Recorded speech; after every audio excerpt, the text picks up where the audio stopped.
최근에는 나이를 불문하고 걸리는 질환 중 하나가 되어버린 통풍인데요. 통풍하시면 대표적으로 따라오는 단어는 맥주를 떠올리시잖아요.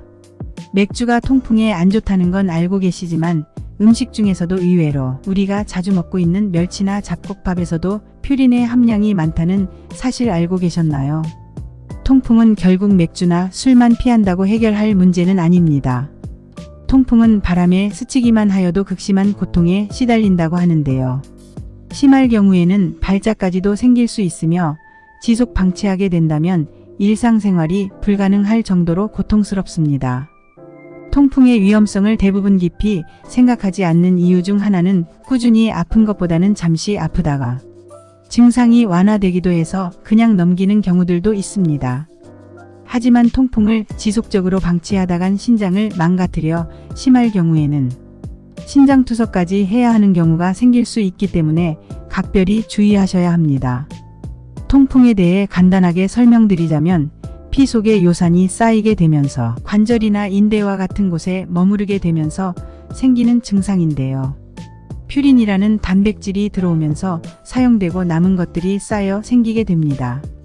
쌓이게 될 때는 뾰족한 모양을 만들면서 쌓이게 되어 고통스러운 통증을 유발하게 되는 것이죠. 그리고 통풍은 꾸준히 숫자가 증가하고 있는데요.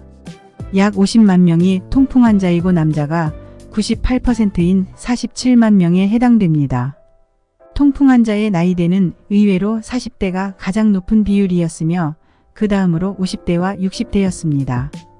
그렇다면 왜 40대부터 통풍에 걸리기 시작하며 여자보다 남자가 높은 비중으로 걸리는 것인지 알고 계신가요?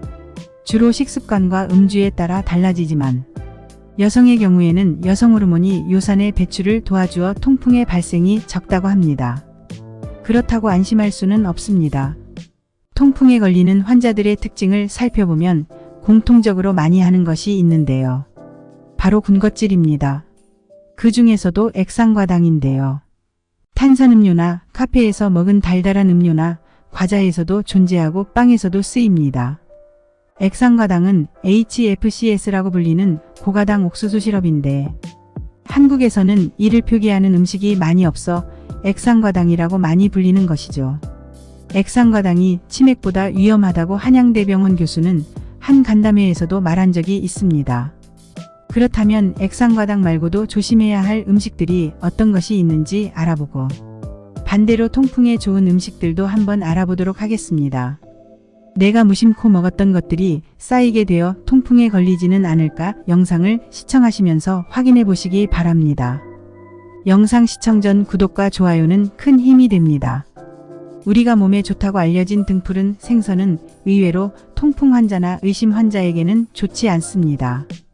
그 이유는 등푸른 생선에 퓨린 성분이 많이 함유되어 있어서 과도한 섭취를 할 경우에는 요산의 생성이 많이 되어 치명적으로 다가올 수 있습니다. 그래서 통풍 환자의 경우에는 적정한 양을 섭취하시는 게 중요합니다. 적정한 양은 개인의 몸에 맞춰 드셔야 하기 때문에 전문의와의 상담을 통해 조절을 하셔야 합니다. 시중에 나와 있는 주의외나 그람수를 제한해서 먹는 방법들은 본인의 몸에 맞지 않을 경우가 있기 때문에 꼭 전문의와의 상담이 필요한 부분입니다. 그리고 등푸른 생선은 오메가3가 많이 들어있는 것으로 알려져 있는데요. 그럼 알약이나 건강기능식품의 형태로도 먹으면 안 될까 궁금하실 텐데요. 결론만 말하자면 약사들의 공통적 의견은 괜찮다고 합니다. 그 이유는 오메가3를 만들면서 추출하게 될 때 가공하는 과정에서 통풍에 영향을 미칠 만큼의 퓨린의 성분이 남아있지 않기 때문이라고 하니 걱정보다는 건강을 위해 섭취를 하셔도 무방하겠습니다. 그 다음으로는 육류인데요. 고기를 드실 때 주의하셔야 합니다. 통풍은 요산의 수치를 낮추는 게 중요한데 요산의 생성을 높이는 이유 중 하나가 단백질입니다. 단백질은 고기에 많이 들어있는 걸로 알고 계실 텐데요. 그렇기 때문에 고기는 피하시는 게 좋습니다. 우리가 즐겨 먹는 돼지고기, 소고기나 가공육의 베이컨, 햄도 좋지 않으며 양고기, 간이나 천엽, 곱창 모두 포함이니 위 음식들은 멀리 하시기 바랍니다. 그리고 요즘은 젊은 사람들이 헬스장에서 몸을 만드는 분들이 많은데요. 바디 프로필을 위해서나 예쁜 몸을 만들고 유지하고 가꾸는 사람들이 많아지면서 식단으로 닭 가슴살이나 단백질 위주의 식단으로 근육을 만드는 사람들이 많이 계실 텐데요. 단백질을 과다하게 섭취하는 경우도 통풍의 위험이 있으니 주의하시기 바랍니다. 세 번째로는 잡곡과 멸치입니다. 건강 생각하시면서 잡곡밥으로 먹는 집들을 많이 볼 수 있는데요. 하지만 통풍 환자에게는 잡곡밥은 좋지 않습니다. 백미에 비해 잡곡밥으로 먹을 경우 퓨린은 소화 과정에서 요산으로 바뀌게 되며 수치가 높아지기 때문입니다. 또한 잡곡밥으로 먹게 될 경우 섬유질이 많아서 소변으로 요산에 배출을 해야 하는데 상대적으로 느리게 배출되어 혈액 내의 요산 농도가 증가하게 되어 통풍 환자에게 안 좋아집니다.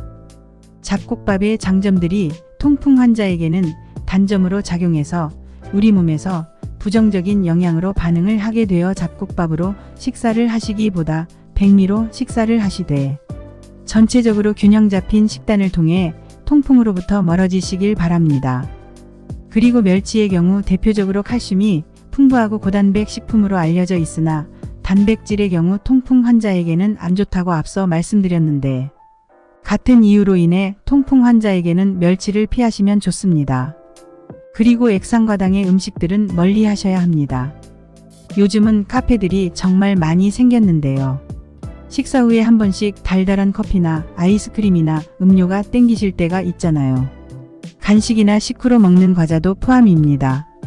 이 밖에도 액상과당이나 과당은 우리 몸에 좋은 이유가 하나도 없기 때문에 되도록이면 섭취를 제한하는 게 좋겠습니다. 지금까지 안 좋은 음식에 대해 알아보았는데 그렇다면 어떤 음식들을 먹으면 되며 요산 수치를 낮출 수 있는 음식은 어떤 것들이 있는지 빠르게 알아보겠습니다. 첫 번째로는 물입니다. 물을 자주 먹게 된다면 소변을 자주 보지 않나요?